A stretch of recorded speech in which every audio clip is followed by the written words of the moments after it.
Sebanyak 66,9% dari responden menyatakan tidak percaya Presiden ke-7 Joko Widodo telah melakukan pemalsuan ijazah melalui survei Indikator Politik Indonesia. Namun hasil ini berbeda dengan survei independen yang dilakukan ahli hukum tata negara Refli Harun.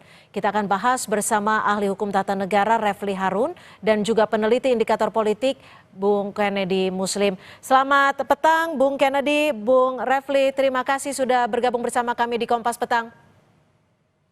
Selamat sore Cynthia, Bang Refli. Selamat sore. Saya ke Bung Kennedy dulu. Ini apa alasan dari Indikator Politik Indonesia? Sudah ada hasilnya 66,9 responden tidak percaya.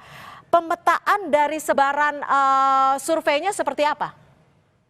Ya, ini survei yang kita lakukan melalui metode telepon ya. Ini sudah lazim kita lakukan selama proses pilkada, pilpres maupun pileg. Kita juga sering melakukan survei dengan metode telepon dan ini bisa dipertanggungjawabkan secara metodologi. Meskipun ada biasanya sekitar 20-an% masyarakat yang belum memiliki HP tidak terjangkau dari survei ini. Tapi survei ini menggunakan metode telepon ini representatif terhadap survei pemilih nasional mereka yang berusia 17 tahun ke atas dan sudah memiliki Alasan HP. dari mereka percaya bahwa ini adalah ijazah asli seperti apa, Bung Ken? Kita tidak tanyakan dalam kuesioner ya, Cynthia. Jadi yang kita tanyakan hanya apakah ibu bapak percaya atau kurang percaya atau tidak percaya sama sekali bahwa mantan Presiden Jokowi memalsukan ijazah gitu. Dan dari hasil yang ditemukan memang seperti yang tadi Cynthia sampaikan, ada sekitar 66,9% yang tidak percaya dan kurang percaya bahwa Presiden Jokowi memasukkan ijazah dan hanya sekitar 19,1% yang percaya Presiden Jokowi memasukkan ijazah. Dan jika itu di breakdown lagi kita bisa menemukan hal menarik ya. Memang kalau kita lihat masih ada residu dari pertarungan di Pilpres kemarin gitu. Karena dari basis pendukung paslon nomor 1 Anies dan Muhaimin itu memang yang paling tinggi dari basis pendukungnya sekitar 40% dari basis pendukung Anies Muhaimin yang percaya, sedangkan dari paslon nomor 2 dan 3 itu cuma sekitar 15 dan 20%. Gitu. Saya ke Bung Refli. Bung Refli, kabarnya Anda juga membuat survei independen melalui sosial media dan salah satunya YouTube dan juga media sosial lainnya. Ini hasilnya seperti apa update sampai sore hari ini?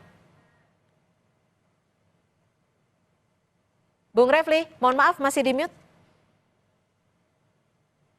Ya, makasih ya, dengar suaranya ya. Ya, sudah cukup jelas, silakan. Ya, saya sehari setelah Barreskrim mengumumkan bahwa ijazah Jokowi itu tidak palsu atau asli, kemudian dengan teman yang memang jagoan di bidang big data, itu mengambil semua percakapan di media sosial mengenai isu ini dan kemudian kita bagi dua menjadi setuju dan tidak setuju. Hasilnya adalah per tanggal 25 Mei itu lebih dari 90%, 94 datanya itu tidak setuju dengan apa yang diumumkan oleh Barreskrim.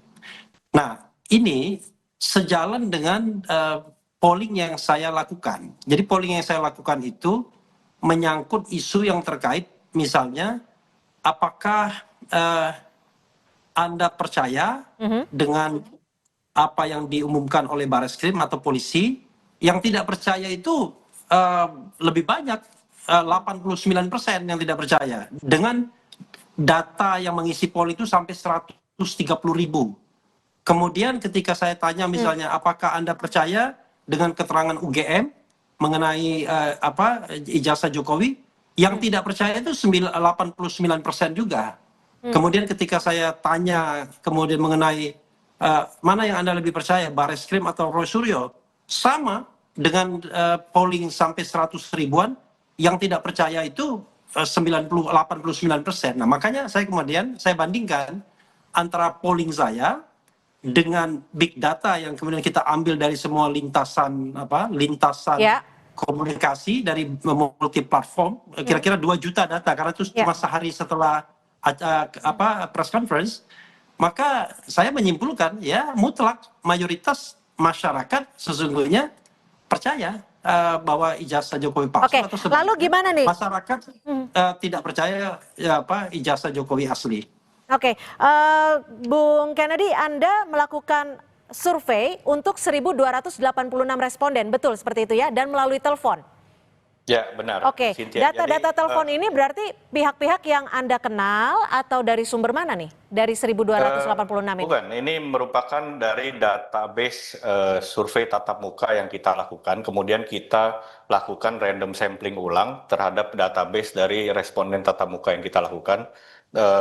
Mereka yang memiliki HP dari responden tatap muka yang kita lakukan, kita eh, stratified random sampling lagi untuk kita telepon ulang gitu. Dan ini merupakan database responden yang representatif gitu. Oke, Sedikit artinya komentar tidak acak ya?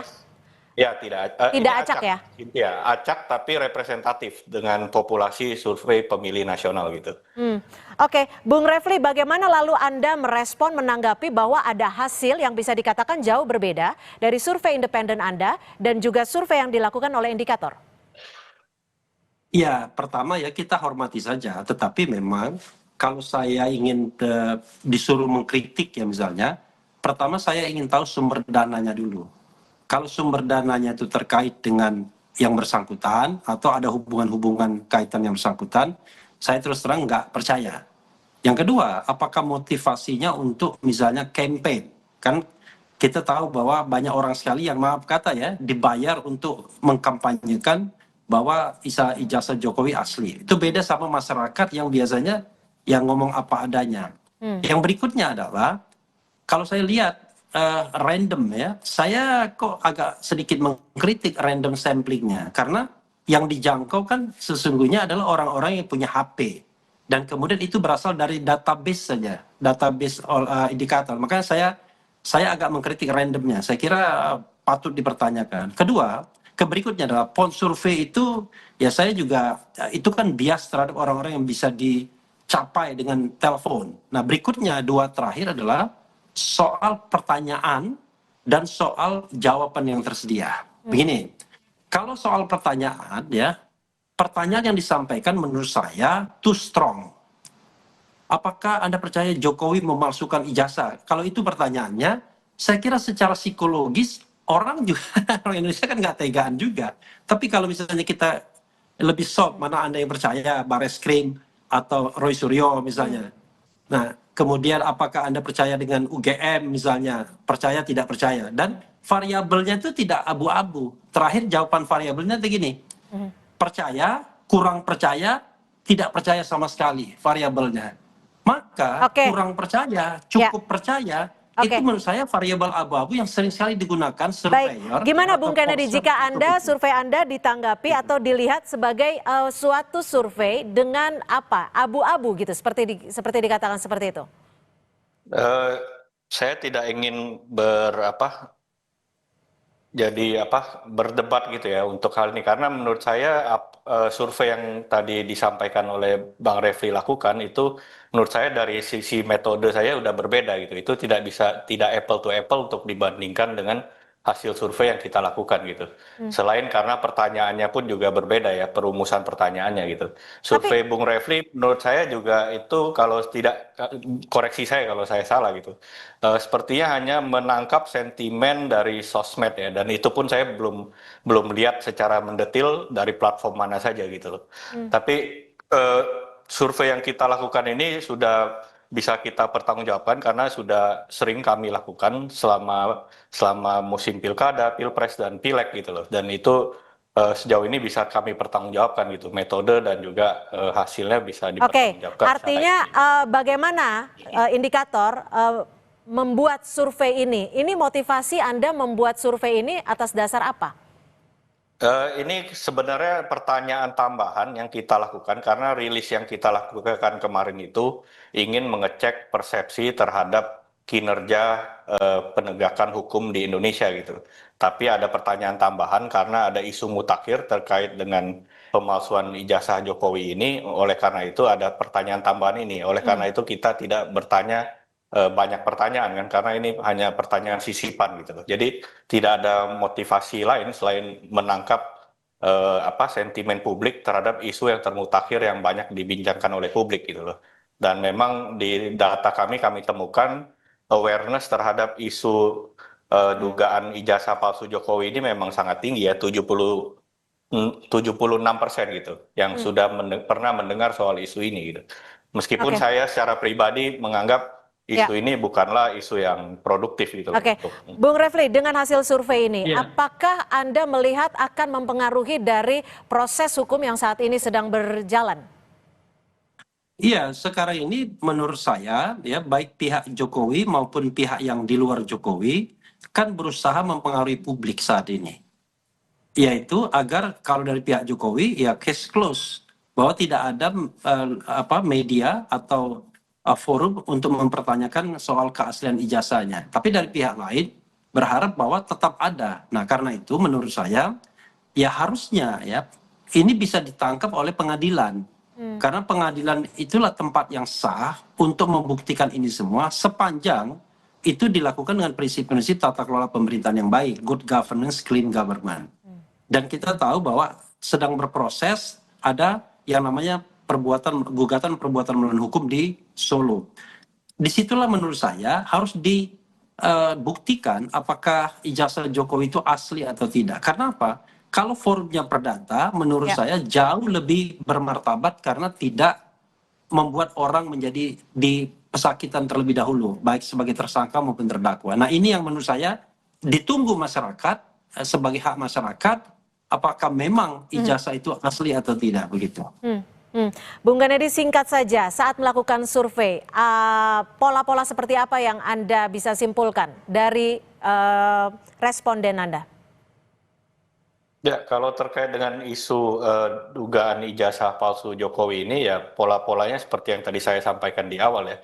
Yang paling menarik tentu saja dari basis wilayah dan juga basis dukungan Pilpres itu kita melihat pola ya masih sama dengan pola pengkritik Jokowi ya atau anti Jokowi itu ya masih sama di sini karena banyak mengumpul di pendukung Anies dan Muhaimin yang mencapai 40% yang percaya dengan isu tersebut gitu loh. Sedangkan di basis pendukung 02 dan 03 itu sangat rendah, masih di 20 dan 15% gitu.